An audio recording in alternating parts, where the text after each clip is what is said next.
सवाल बहू की कहानी। गांव की सीधी सादी लड़की। पूर्वी उत्तर प्रदेश के छोटे से गांव मधुपुर में एक लड़की रहती थी। नाम था राधिका। राधिका पढ़ी लिखी थी, संस्कारी थी, लेकिन सबसे पहले लोग उसकी पहचान उसके गोल मटोल शरीर से करते थे। गोल गाल, भरी बाहें और चलते समय हल्की सी थिरकन, सब कुछ उसे अलग बनाता था। गांव की औरतें अक्सर कहती, लड़की तो अच्छी है पर जरा मोटी है, ससुराल में ताने सुनने पड़ेंगे। राधिका यह सब सुनती थी, चुप रहती थी, लेकिन उसके दिल में एक सवाल हमेशा रहता था। क्या इंसान की कीमत सिर्फ उसके शरीर से आंकी जाती है? वचता और शादी कई जगह बात चली, पर लड़की थोड़ी ज्यादा गोल है, कहाँ कर रिश्ते टूटते रहे। आखिरकार शहर में रहने वाले शर्मा परिवार से रिश्ता आया। अमित को राधिका पसंद आई। उसकी मुस्कान, उसकी सादगी, उसकी समझदारी। शादी हो गई।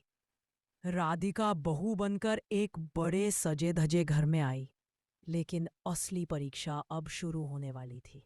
ससुराल का पहला दिन सास कमला देवी सख्त स्वभाव की थी। ननद पायल आधुनिक, तंज कसने में माहिर। पहले ही दिन कानों में फुसफुसाहट शुरू हो गई। अरे बहू तो बड़ी गोल मटोल है, अमित को दुबली पतली नहीं मिली। राधिका मुस्कुराती रही, लेकिन हर शब्द उसके मन में चुभता रहा। 4 रसोई से रिश्तों तक राधिका ने घर संभालना शुरू किया। सुबह सबसे पहले उठना, सबके लिए चाय बनाना, पूजा, खाना, सफाई। उसके हाथ का खाना धीरे धीरे पूरे घर में मशहूर हो गया। दाल में स्वाद, रोटी में नरमी, सब्जी में अपनापन। लेकिन फिर भी ताने रुकते नहीं थे। इतना खाती होगी तभी तो ऐसी है, जरा वजन कम कर ले बहू। 5 टूटता आत्मविश्वास। एक दिन ननंद की शादी में राधिका को सबके सामने मजाक बनाया गया। किसी ने कहा, स्टेज पर जगह कम पड़ जाएगी, बहू को किनारे खड़ा कर दो। राधिका उस रात बहुत रोई। आईने के सामने खड़े होकर उसने खुद से पूछा, क्या मैं सच में इतनी बुरी हूं?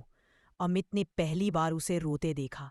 उसने राधिका का हाथ पकड़ा और कहा, तुम जैसी हो वैसी ही खूबसूरत। 6 बहू नहीं बेटी। समय बीतता गया।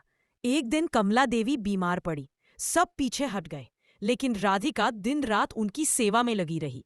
दवा, खाना, मालिश, सब कुछ। कमला देवी की आंखें खुली। उन्होंने पहली बार राधिका को गले लगाकर कहा, मैंने तुम्हें समझा नहीं बेटी। उस दिन राधिका सिर्फ बहू नहीं रही, बेटी बन गई। 7 समाज को जवाब। राधिका ने सिलाई और खाना बनाने का काम शुरू किया। घर से ही महिलाओं को रोजगार दिया। लोग अब कहते, वो गोल मटोल बहू, अरे वही तो सबसे समझदार निकली। राधिका ने कभी वजन कम करने की जिद नहीं की, लेकिन आत्मसम्मान जरूर बढ़ाया। 8 कहानी का सार।